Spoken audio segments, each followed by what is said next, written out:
Right.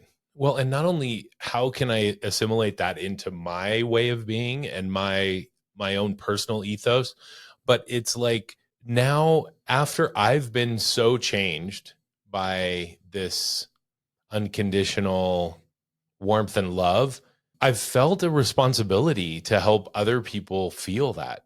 Like for me, this is like my obsession of tacos, of course, is like the food's amazing. Like I think it's the best food in the world. I love it so much. I want my last meal to be that al pastor from Mexico City. So I'm probably gonna have to die there, but it is about the tacos, but it's much more than that. The taco's a symbol The to something. tacos is our symbol. It's the hook that we can all understand and that we can instantly get.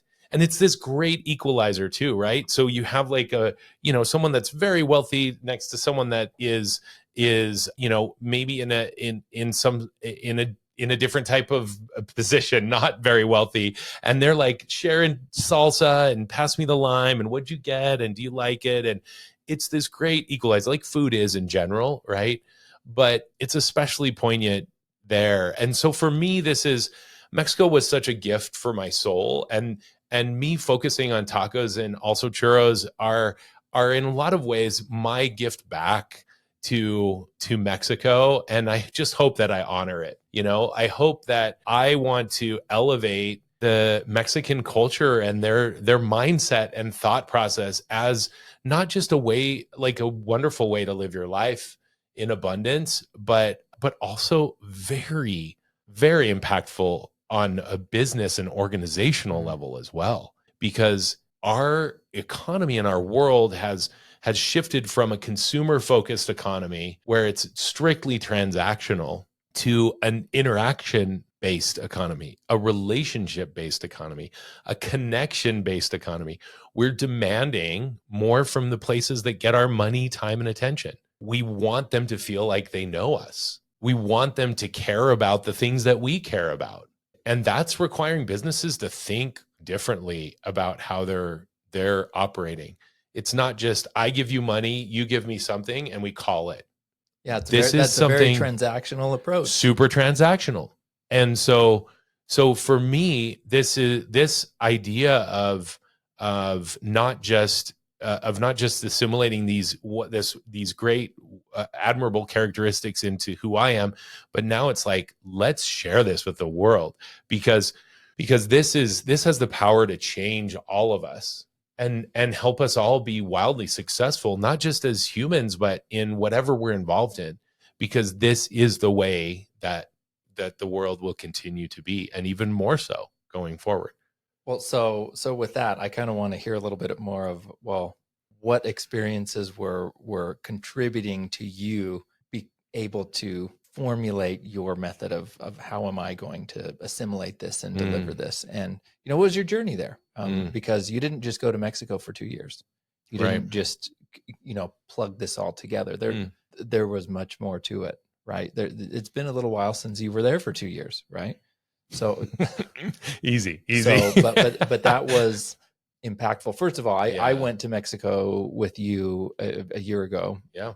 And first, I love Latin America in general. There's something about it that is just different to me. Yeah. It speaks to me. In fact, my undergraduate degree in college was Latin American studies. Amazing. Right. Yeah. It was not excellent for gainful employment, but it was fascinating to me. Yeah. And I just love it. I love the history. I love the way it makes me feel. And, I spent time in Chile for a couple of years. My wife was born in Chile. I've been to Mexico many times, many Latin American countries, but there's something about it. Yeah. When I got off the airplane in Mexico City, and I'd been to Mexico City a couple of times before that over my life, but I remember getting out, and this is not in, the most beautiful part of the world, outside the airport. I felt it. What'd you feel? I felt the energy. I could feel it when I'm there. I'm like, I'm here. Like I knew that. What kind of energy was it? Because I feel it too, but I'm just curious how you would describe it. And I feel it the same when I visit Chile. There's something about it. And anytime I hear, somebody that's going, I'm like, I'm so happy for you. And when people travel anywhere, I'm excited for them to go. And I'm like, oh, I'm so excited to hear about it and so on. But when they say Latin America, Mexico, anywhere, I say, oh, you'll see, Oh yeah. And because because I feel, and I don't really know how to describe what I feel, but I feel some energy that feels like, I guess, energy. I feel like it's energizing me. There's something Mm. that is lifting me, that's welcoming me. Mm. And I love it. And I just know that it's there. I feel like it's been calling to me. And it's like, okay, we're here, we're ready for you. I don't know what it is, but I felt it. And I'm looking at the I other love guys when that. we arrived, and I'm Yeah. saying, do you guys feel it? I'm like, and I'm just grinning ear to ear, so happy to be there. So you've clearly felt that, Yeah. but then, what has led you to where you are now, which I want you to describe where you are now, and what you're working on now to Yeah. deliver Yeah. this. It's kind of all come together. Yeah. It's like a culmination of an entire life of moving forward in with conviction, but still there's like a lot of gray, and I don't really totally know, but the way that I've always felt inspiration or nudges to do certain things in my life haven't always made sense, like from the standpoint of either logistics or finances or whatever. But there's something that I come back to this word called compelled.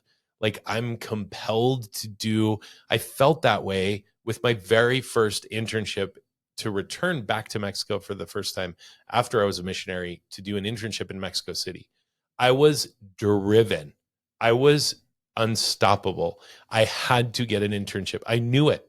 I don't know why. Well, I mean, I know why now, but at the time I was like, I just know I need to go. And this was back in the day where you had to like buy calling cards, and you got charged per minute. And I was like calling people and trying to dog down this internship. But now looking back, I mean, that summer set the stage for everything I'm doing right now in my life. Every single thing I'm involved in, which is really surrounded everything around Mexican food. So tacos and churros, and we can talk about that. But like the journey to get there was that was one example of feeling so driven and compelled, because I just knew that it was something that called to me, like you were saying.